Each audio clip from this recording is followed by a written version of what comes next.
Snow in the Desert is an episode that I thought was extremely interesting in Season 2 of Love, Death and Robots. Following a man named Snow who is quite literally living in a desert, we see a journey of what it's like for him with a bounty on his head. It had a style of animation that had an extreme realness to it and stood out for that reason. So, how did this episode compare to many others in Season 2? Well, let's find out. Before I go ahead, make sure you go over to my Twitter, @BrainPilot_, and tweet me what show or movie you'd like me to review next. So without further ado, I'm BrainPilot, and here is a review of Snow in the Desert. Just to let you know, this video will contain spoilers, so watch with caution. The episode starts out and we see this weird desert-like environment where it looks like water is a huge commodity. We see someone inside of a huge jar looking like they were suffering. It reminded me of the man from the end of Beyond the Aquila Rift. Did anyone else think that? This is then when we're first introduced to Snow and we see that he has a huge bounty on his head. This led us to question why and think about what he could have done. We see the first kind of confrontation in the bar when these creatures try to get him. This really reminded me of the cantina scenes in Star Wars and when shootouts would occur there. We see Snow get injured in the process but saved by this person who was in there. This person was Herald, and this is our first introduction to her. At this point, we didn't know the huge part she'd have to play in the episode. As the episode goes on, we see Herald catch up with Snow and we see that he has the ability to regenerate his wounds and essentially grow back limbs after they're destroyed, making him almost invincible and a reason as to why people are after him. They want access to his DNA in order to be able to replicate it and make it accessible for other people to have this ability. We see Herald and Snow gradually grow closer as the episode goes on until they ultimately make love. This was the only real scene of love that we saw in this season.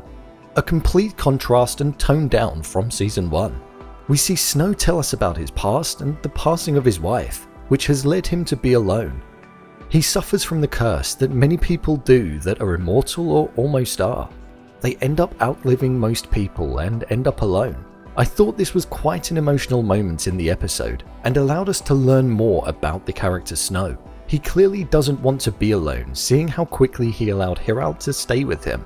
But due to the nature of how he is, he just ends up like that. After this, we see the climax of the episode. Bounties track Snow down and arrive at the location. They blast him to absolute pieces, but with Snow putting up a good fight to be fair. The action scene and not knowing what was going to happen really did leave me on the edge of my seat for most of that scene. This is when we see Herald come to the rescue only to get herself killed. I was gutted when I saw this happen as I felt like the two had formed a good bond. And Herald was a character that we could get behind. Just as Snow was about to get shot, we saw his bounty hunter get killed. This then led to the question, by who? And at this point we see that it was in fact Herald, and she had half of her face as human and half as this synth-like cyborg being. Personally, I thought this scene was perfect.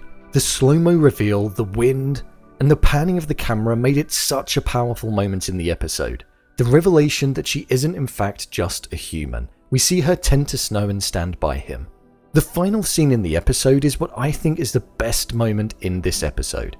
We see the two together and Herald looking after Snow whilst he's regenerating. We see her lean over and kiss him, focusing on her human half, then the camera slowly pans around the pair of them, so we see half of her cyborg face kissing half of his human face. It was a beautiful way for the episode to finish. Two people that normally outlive others and are destined to a life of loneliness and sadness are brought together and don't have the fear of outliving the other, due to the fact that they both have the ability to live on. It was an incredible moment and a romantic, powerful way to close off the episode. I thought the animation in this episode was really interesting. It was borderline real.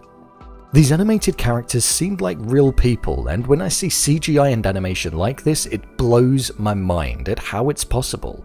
It also makes me think about what the future of this industry is like.